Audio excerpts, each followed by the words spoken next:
Yes, panza gusuhuza mwebwe mwese muteze amatwi Venados Greek Diaries.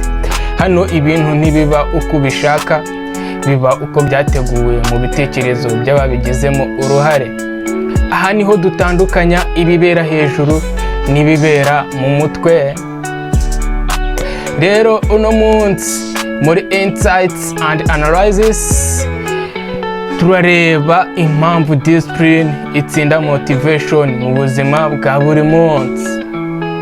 Aha turi bwibande kuri part eshanu. Part ya mbere, ikinyoma cya motivation.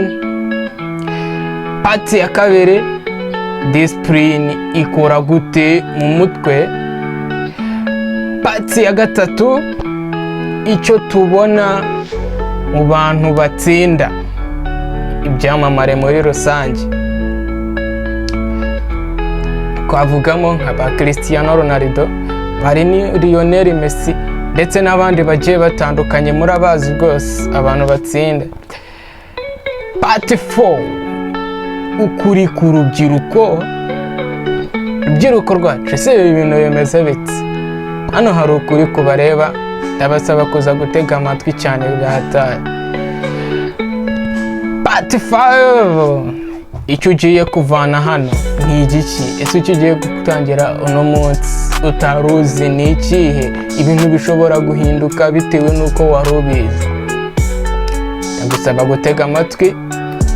Ni Venados Greek Diaries. Rero impamvu discipline itsinda motivation mu buzima bwa buri munsi. Reka nkubwire ukuri kudashimisha benshi ariko gufasha benshi. Motivation ni nziza ariko ni ikibazo gikomeye mu buzima bw'abantu benshi. Uyu munsi wumva ufite motivation, ejo ikabura. Uyu munsi wumva uri strong, ejo ukumva nta mbaraga. Ariko hari abantu bakomeza gutera imbere niyo nta motivation bafite. Ikibakiza si amarangamutima yabo, ikibakiza ni discipline. Uyu munsi turi buvuge ku mpamvu discipline itsinda motivation. Ni mpamvu abantu benshi bafata ibyemezo byiza ariko ntibabirangize. Kabura umunyeshuri warafashe icyemezo mvuga ati uko byagenda kose amashuri yose nzayiganya soze, secondaire, kaminuza ndetse n'ayandi yose uba ufite imbere, ariko bikaza kurangira utayashoje. Iyo ni motivation ibirimo kuko applyingwaho, ariko wowe nta discipline ufite. Kuko ufite discipline urahangana nabyo mpaka ugeze kuri wa mwanzuro n'ubundi wafashe. Rero reka dutangire na part 1, ikinyoma cya motivation. Motivation ni feeling. Motivation ni feelings, ukuntu ibintu byumva, kandi feelings zirahindagurika. Iyo wishingikirije rero kuri motivation, ukora iyo wumva ubishaka, wakumva utabishaka ukabyihorera, ugahagarara iyo wumva unaniwe, ugategereza undi munsi. Ni nayo mpamvu abantu batangira siporo bagera hagati bakayireka. Aba creators batangira channel bagera hagati bagacika intege bakabireka. Iyo ni motivation, nta discipline. Urubyiruko rutangira amasomo rwayageza hagati rukayareka. Iyo ni motivation, nta discipline irimo aho ngaho.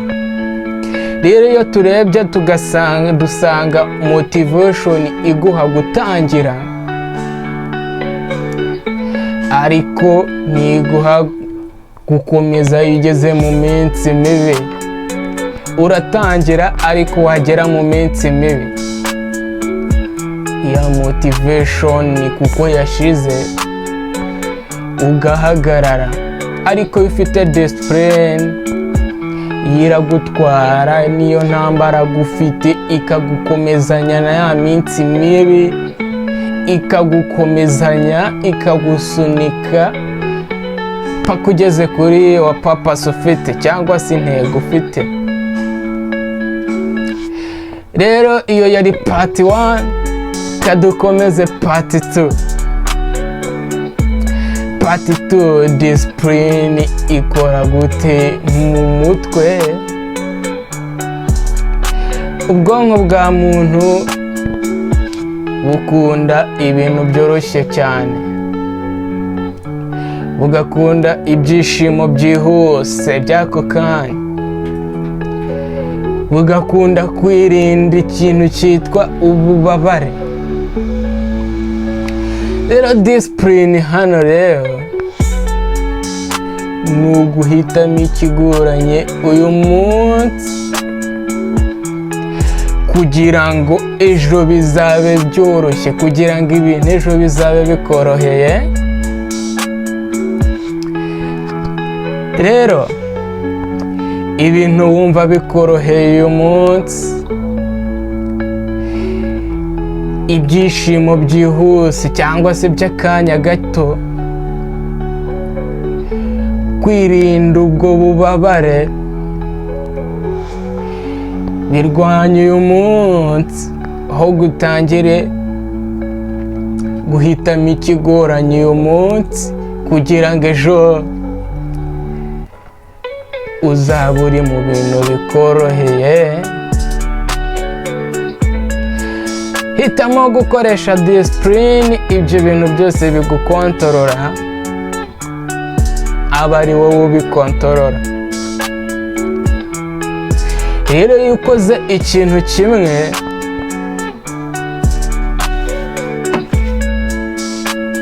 inshuro imwe, iyo ni effort, kandi effort ni nziza cyane.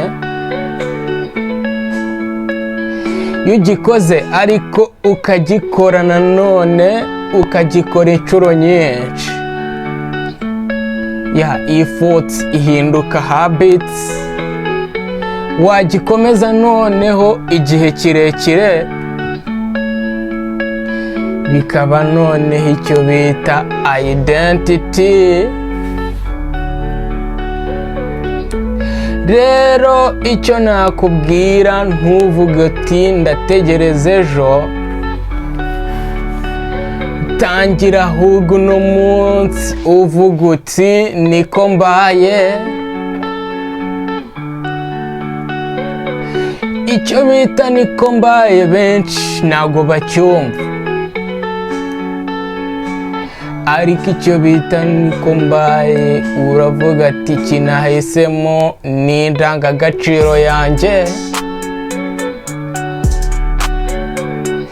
iki nahisemo ni icyemezo si uko byaje, iki nahisemo ni identity si igitekerezo, iki nahisemo ndacyemera kuko nicyo kizangeza ku byo nifuza byose. Aho ngaho rero niho impinduka za nyazo zitangirira. Gutangira uvuga ati niko mbaye, ukirinda kuvuga ati reka ntegereze ejo. Tangira uno munsi kuko ejo sahawe, kandi ejo ibintu birahinduka. Kandi twabonye yuko utangira uno munsi ku bintu bikomeye kugira ngo ejo bizabe bikoroheye. Rero tangira uno munsi. Kadukomeze na part 3. Part 3 icyo ubona mu bantu batsinda cyangwa se icyo tubona mu bantu batsinda ariko wewe bikaba byanga. Reba abantu bakora neza mu buzima si uko baba bafite motivation buri munsi, nanone nubwo baba badafite motivation ya buri munsi si uko banahora banishimye, si uko ibintu biborohera, ahubwo bafite gahunda yabo. Nimba ari amasaha yo gukora, nimba ari amasaha yo ku kazi, baba bakarimo. Ibyo bakora barabikora niyo batabishaka ariko bakabikora. Bafata discipline nk'inshingano. Ibyo tubona ahangaha rero, abatsinda si abategereje mudu nziza, ni abahisemo kubaha gahunda zabo kurusha amarangamutima yabo n'ukuntu ibintu babyumva mu kanya gato. Kuko iyo ugendeye ku marangamutima yawe biterwa n'uko uri gutekereza, ariko iyo wagennye ibintu byawe ukavuga ati nzakurikiza uno murongo uko byagenda kose, urakomeza kandi ukazabigeraho bitewe n'intego wihaye. Rero icyo bita motivation irabashuka cyane cyane kabisa. Dukomeza na part 4, ukuri ku rubyiruko. Ukuri kubabaza ariko gufasha benshi batari urubyiruko gusa, ariko cyane cyane nibo turi kwibandaho,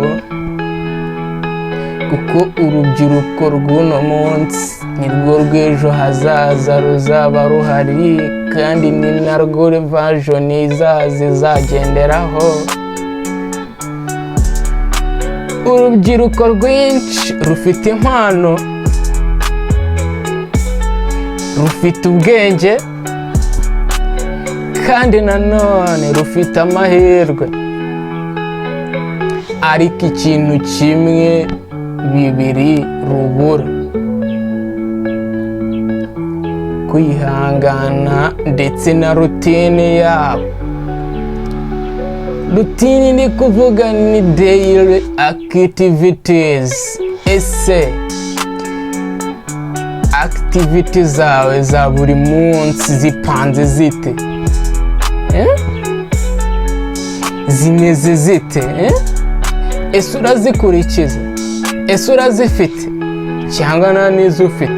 Nimba utazifite rero, start today to build your routine, daily activities, imirimo ukora buri munsi. Uvuga ati saa 2 karasi, saa 4 ibi n'ibi, saa 5 ibi n'ibi, saa 6 fata agapoze, nimugoroba gutyo nyine amasaha yawe yose aba apanze. Rero discipline yo kwiyanga gato uyu munsi. Niba waratangiye ibintu byinshi ntubirangize, si uko udashoboye, ahubwo ibintu byawe bipanze bite? Ese umunsi nimba warawupanze ukaba utari muri mood nziza, aribyo bya bindi nakubwiye byo gushukwa na motivation, bimeze bite? Niba ufite discipline niyo waba utameze neza, uriyanga agahe gatoya, ariko bya bindi wapanze ubikore. Rero nibyo ndimo ndakubwira ahangaha. Niba waratangiye ibintu byinshi, si uko udashoboye, ahubwo nuko discipline yawe itari yakura kandi utari watangira no kubishyira mu bikorwa uvuga ati buri munsi ndabikora gutya kuko ariko bipanze. Dukomeza rero na part 5. Icyo ugiye kuvanamo hano, ntugafate ibyemezo byinshi, kuko nufata byinshi bizarangira nta na kimwe uhisemo cya nyacyo uzagenderaho. Fata ikintu kimwe uyu munsi, amasaha yo kwiga nimba ari ayo kwiga jya kwiga, amasaha yo gukora content nimba ari gukora content jya gukora content,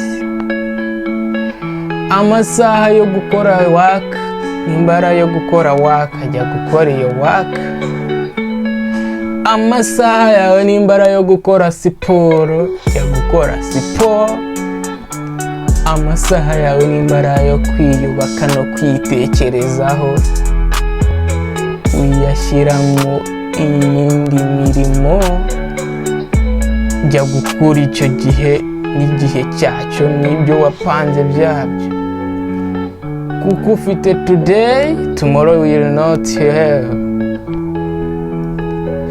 Tangira ushyira rutini yawe mu bikorwa, byibura ufate iminsi 30, niyo motivation ebuze